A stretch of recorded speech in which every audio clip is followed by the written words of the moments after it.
Wow. What a trip. 3.5 days of just in it to win it, wasn't it?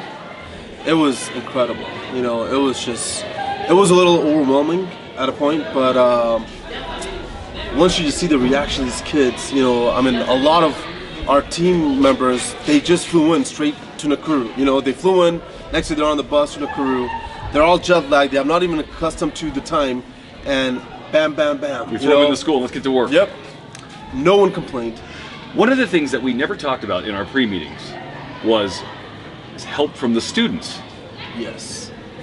And immediately we had a team of students that were in there, right elbow to elbow, shoulder to shoulder with us, getting in there, getting the work done. You know, the first time when we got here, they were all just, you know, waiting outside. They didn't know what to do, you know, and they were kind of shy until we actually had to grab them and say, hey, come in and help us, glove up, you know. And the next day, they could not, they were just like, can I help? How can I help? How can I help? You know? Yeah, once we unlocked that door, it was wide open and they were ready to help. And that's what I'm noticing over here is, you know, there's so much reservation that they have that once you unlock that door, it really just, you know, pushes them into a different avenue. This year we had about 60% of the students volunteer to come and get their teeth done. I would say 50%. 50%? Yeah. I'll bet next year that's not the case. Oh, no.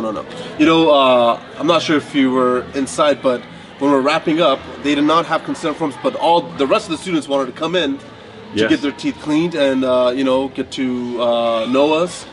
And we had to actually put a stop because we didn't have any consents. Yeah, You know? yeah. And I told them, I'm like, I asked you guys the day I got here, 3 days prior to our camp, who wants to go, and none of you guys raised your hands. And now, even asked them a question is, you know, who wants to become a dentist? No one raised their hands. Today, half of the students raise their hands and they want to become dentists. In our lives, we have big events, you know, babies being born, getting married, and those kinds of things. Milestones. Milestones in our life. Us being here, do you feel this is a milestone for these kids in their lives? Definitely.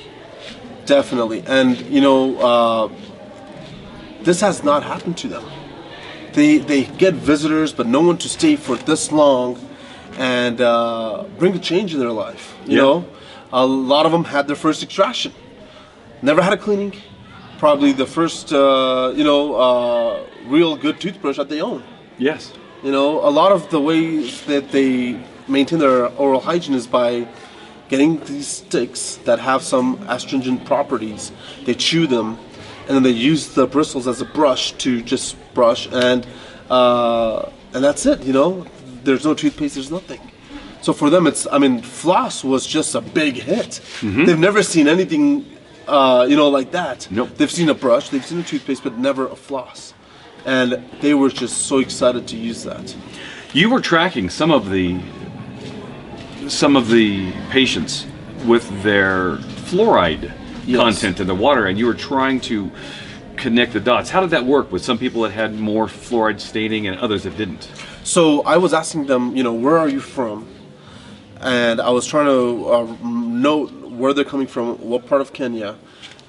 You'll be surprised. 90% that had that fluorosis problem were from Nakuru itself. Yes. And that's one of the biggest questions we got is how do I make my teeth white again? Yes.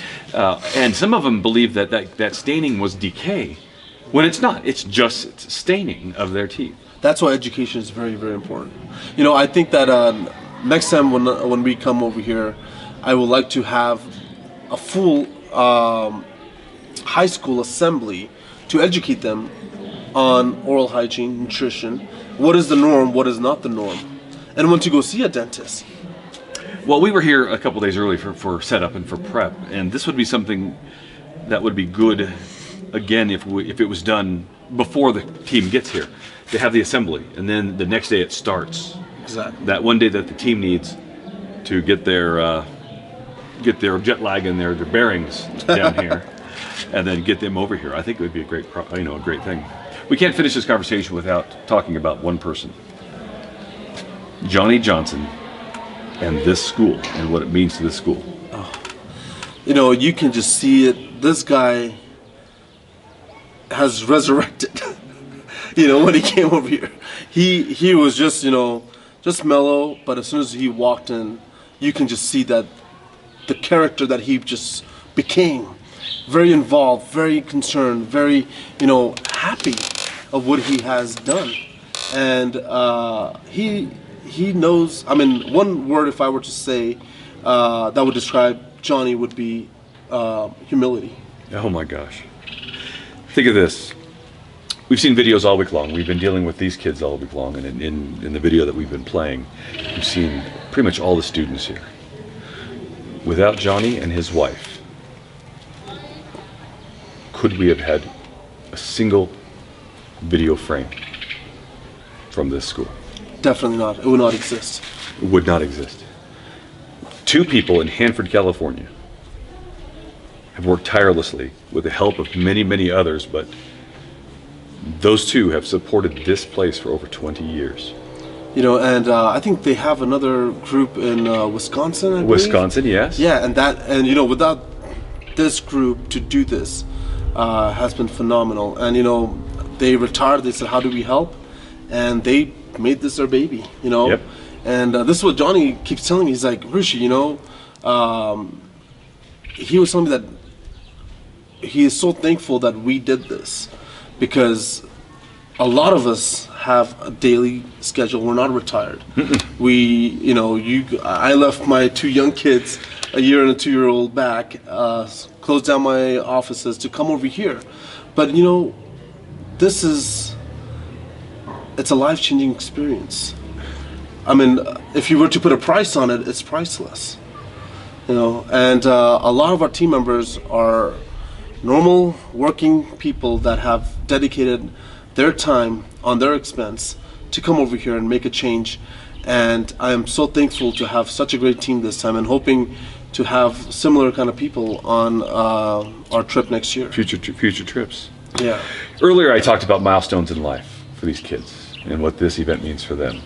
And I will tell you that this is definitely a milestone in my life. Oh, I cannot agree enough. Speaking of milestones, I remember a couple, graduating and things like that. But having my first child, it was around the same time I joined Rotary Club. Mm-hmm. And that was a big milestone in my life, becoming a father. And holding my child in my hand, And I learned 2 things at that time. One thing is, my son showed me, the meaning of life. Mm-hmm. And Rotary, showed me the purpose of life. Mm-hmm. And the purpose of living and giving back. Mm-hmm. Community. Those are the 2 things that, really changed. And this is an experience that I will never, ever forget. my gosh, what a wild few days of the most humble and appreciative, hopeful people. Yes. That have nothing but hope. Yes. Appreciation. Watching Leah and Kelsey. Yeah. And the way they interacted with the girls here, and the way the girls just fell in love with them. Mm-hmm. Watching Pam and Val doing their thing, and the people coming out with their toothbrushes smiling. Retired teachers like Dean and Barbara teaching oral hygiene, and the way they did it in such a professional manner. The whole team here, and then you 3 doctors were just there for the kids, there no matter what, to make sure everything was done right, and then to make this place better than what it was when we got here. Definitely, we are going to leave a valuable trademark back for them. I'd love to see in 10 years if any one of these students actually work at one of the dental clinics here. Wouldn't that be something? Wouldn't that be something, huh?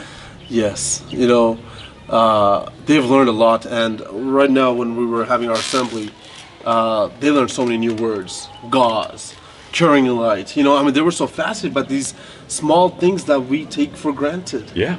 And what I feel is, these kids are so hungry for knowledge. And I was surprised of what they know and how much they know based from what they have. They're so limited.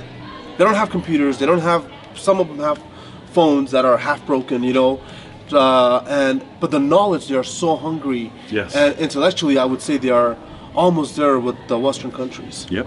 Yeah. Well, To wrap this up, I just want to say that I want to thank you for allowing me to help you. Thank you. Put this together, and that it is more than I would ever have imagined.